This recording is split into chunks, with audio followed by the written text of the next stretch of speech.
एक बार की बात है जब गौतम बुद्ध जी मगध राज्य के एक गांव में ठहरे हुए थे। गांव से थोड़ा बाहर एक मोची अपने परिवार के साथ रहता था। उस मोची के घर के पास एक तालाब था। एक दिन रोज की तरह सुबह मोची तालाब किनारे पानी लेने गया। वहां उसने तालाब में एक बहुत ही अद्भुत पुष्प देखा। वो पुष्प देखने में बहुत ही सुंदर था और चमत्कारिक भी प्रतीत हो रहा था। मोची ने तुरंत ही अपनी पत्नी को बुलाया और वह पुष्प उसे दिखाया। मोची की पत्नी आध्यात्मिक और धर्म में आस्था रखने वाली थी। वो पुष्प को देखते ही समझ गई कि जरूर कल यहाँ से गौतम बुद्ध जी गुजरे होंगे, उन्हीं के प्रताप से यह पुष्प खिला है। पुष्प को चमत्कारिक मानकर मोची ने एक योजना बनाई। उसने अपनी योजना के बारे में पत्नी को बताया कि वह इस पुष्प को राजा को देगा और उनसे खूब सारी स्वर्ण मुद्राएं लेगा।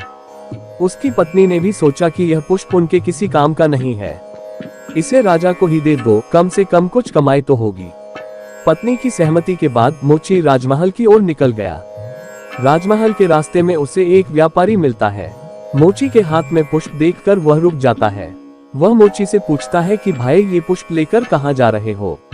मोची कहता है कि मैं ये पुष्प लेकर राजा के पास जा रहा हूँ। इसे राजा को भेंट करके मैं राजा से मुंह मांगा इनाम लूंगा।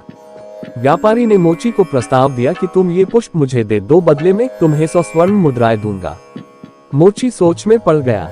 उसने सोचा कि जब व्यापारी इस पुष्प के लिए 100 स्वर्ण मुद्राएं दे रहा है तो राजा तो और ज्यादा देगा। यही सोचते हुए उसने व्यापारी को पुष्प देने से मना कर दिया। थोड़ा आगे चला ही था कि उसे रास्ते में राजा आते हुए नजर आए, जो गौतम बुद्ध के दर्शन के लिए जा रहे थे।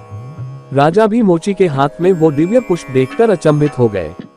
राजा ने मोची को पुष्प के बदले 1000 स्वर्ण मुद्राएं देने के लिए कहा।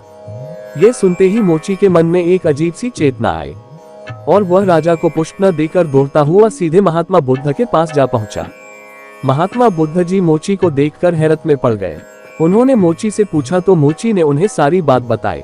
इसके बाद मोची ने वह पुष्प महात्मा गौतम बुद्ध के चरणों में अर्पित किया और उनसे कहा कि पहले तो मेरे मन में पुष्प को देखकर लालच आ गया था, लेकिन अब मैं समझ गया हूँ कि जिसकी छाया पड़ने से ही एक पुष्प इतना दिव्य हो गया हो, अगर उसकी शरण में मैं चला जाऊँ तो मेरा जीवन भी धन्य हो जाएगा।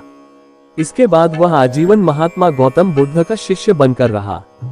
हमारी जिंदगी में हमें बहुत से चीजें अपनी तरफ आकर्षित करती हैं, लेकिन हमें उनके लालच में न फंसकर अपने ज्ञान का प्रयोग करके जीवन में सही राह को चुनना चाहिए।